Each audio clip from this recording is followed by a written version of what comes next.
Hey guys, welcome back to my channel, or welcome if you're new here. I want to get into today's video because I'm excited about it. But first, I want to say thank you so much for 3K subscribers. I'm so excited. Thank you to everyone who's subbed. If you're not subbed and you watch this channel a lot, then please do subscribe because it's so lovely. And if you are already subscribed, then if you could share it with someone in your life or just like share it on social media, I'd be so grateful because it really does make a difference.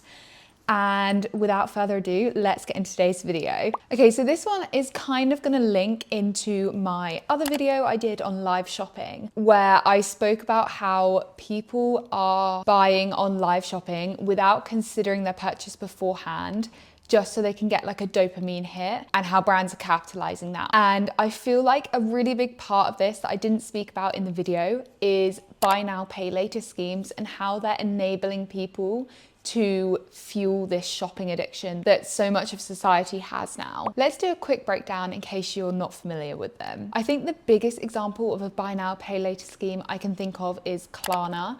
That one is everywhere, especially in the UK. But essentially what it is an alternative way to pay for shoppers. They can get approved really quickly for a loan at checkout, basically, with just like the quickest credit check possible. Typically, they offer little to no interest fees if you repay on time. And unlike old sort of payback schemes or money lending schemes, you can get your item straight away. You don't have to wait to pay it off before they release that item to you. Bearing all that in mind, you can see why they've really quickly risen in popularity. Fashion stores especially were really quick to adopt them because they could understand the potential for buyers to spend more at their sites without necessarily feeling like they were spending more, considering the payment was delayed. So something like 75% of UK retailers now offer some form of buy now, pay later scheme. And I think quite a big chunk of that offers more than one scheme, so you can like pick and choose which one works for you, or like if you have a favorite, more than likely a lot of shops will offer that. Or something new, like say if you're in debt with one, you can have a new option and maybe they'll be more likely to accept another payment from you. I looked up a couple of statistics for this video and I was really surprised by the numbers. More than a quarter of American consumers have now used a buy now, pay later scheme for items like clothing, electronics and appliances. And in 2022 alone, 17 million UK consumers used one of these schemes. If we look into the demographic of who's using these buy now, pay later schemes more, it's the younger generation. You can see its use is really high in 18 to 24-year-olds, most likely because they have less money from worse paying jobs and because they make more small purchases. Okay, now we understand what they are and how widespread they are, let's talk about the dangers of them. So I think one of the biggest dangers is how widespread these schemes are. I mean, they're very widely used because people who can't get a normal credit card for whatever reason, maybe because their credit is bad, get accepted to these schemes really easily since they're barely looking into your background. And people often don't understand that it is actually debt they're getting into. And if you loan some money for a purchase and you fail to pay, it can hurt your credit score. I found a survey online that looked at more than 2,000 UK consumers who were using a buy now, pay later scheme. Over half of them currently had an outstanding payment and 33% had at least two. Of those with payments outstanding, 1 in 7 of them owed more than £500.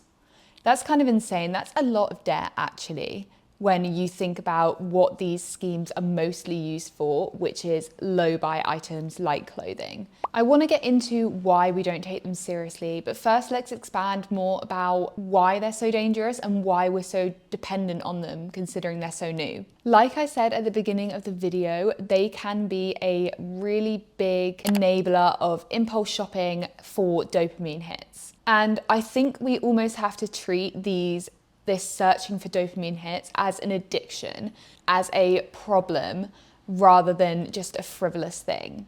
It's almost akin to betting stores in a way, and I feel like in a couple of years we're going to be looking back on this era of how rampant the buy now pay later schemes are and wondering why we didn't restrict them sooner, wondering why we didn't put warnings on advertising the way that there's now warnings on betting adverts and stuff, talking about bet responsibly, or like drinking alcohol, drink responsibly.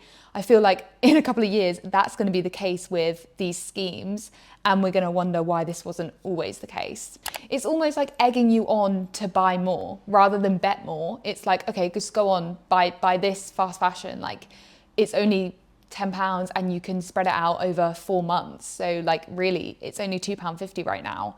And I think people see it as fake money almost, and that's where the danger comes in. It's almost like winning in Vegas in a way. It's that same kind of like, oh, I've got a deal. I've won something. I've spread these payments out. Do you know what I mean? It's really quite dangerous when you think about it that way. I think there's also a link here to the idea that it's fake money, in the same way that a lot of public discourse has talked about how credit cards and debit cards feel like fake money when compared to cash, and how you feel like if you pay for something on your card rather than with notes, it feels like you haven't spent anything at all because that money isn't physically going from you to someone else. It's like, it's online, so you don't see that money leaving. And I feel like it's the same thing with these pay later schemes. Like, you're not really seeing that purchase leave your bank account, especially since it's broken up into such smaller chunks that it feels like you've barely bought anything at all. I want to talk about why they're so often used in fashion. Obviously, this is a widespread issue in a lot of the industry, but it so often comes down to fashion items. I've seen so many fashion retailers offer buy now, pay later schemes, and I want to talk about why, because often it's the fast fashion sites that are offering these buy now, pay later schemes, and they're already so cheap. So why? Why is this a thing? What I do find interesting is why these buy now, pay later schemes are so rampant in fast fashion, yet it hasn't really extended to luxury fashion, which is like the natural market for this, I guess. Like, there's been reports that in 2023, luxury fashion shoppers using buy now, pay later schemes has dropped massively. So why is that? Like, surely these are the people that should be using buy now, pay later. They're spending more on a product, and spreading that out over a cost of months would make the most sense versus, like, you know, a £10 Zara top. Like, it doesn't really add up in my mind, and it's kind of interesting and kind of something I wanted to touch on too. I think they're often actually depicted in their marketing as girly. Like, when I think of Klarna, I think of like really girly billboards. It feels like they're specifically targeting young girls who want to shop for fashion. That's who their target customer is, if we go just based on their Klarna billboards. And I think this also helps in understanding why we don't take it so seriously as we should. They're targeting the fashion market quite obviously. I feel like they've very quickly expanded their roots into that. And maybe it's because fashion is always seen as so frivolous and so girly that we don't, as a society, we don't take it seriously, like we don't take fashion seriously. Maybe it's also because they're so often used for smaller purchases, like I said, fast fashion, cheap purchases, but the limit is actually really, really high. You can get these buy now, pay later schemes going up as high as £25,000. But because people are often, you know, using it to split a £50 Fashion Nova basket or whatever, it's seen as less of a issue, less of a commitment. I worry why their marketing is always quite so feminine. Maybe it's the ones that I'm paying attention to, so it's like bias on my account, but I just don't understand. And I feel like from brands' perspective as well, why are they encouraging, well, we know why they're encouraging this from their consumers, so consumers buy more and the brand gets more money. But I feel like it's really irresponsible, and we need to be holding brands to account. And maybe it's up to brands to be warning their consumers about the dangers of getting into debt, in the same way that it's also the buy now, pay later schemes' responsibility to be warning their consumers. Clearly nothing will happen unless the government gets involved, but I kind of want this to be a little PSA for everybody that these buy now, pay later schemes are not as, you know, harmless as they appear. And even though their billboards are really cute and girly and fun, you are taking on debt.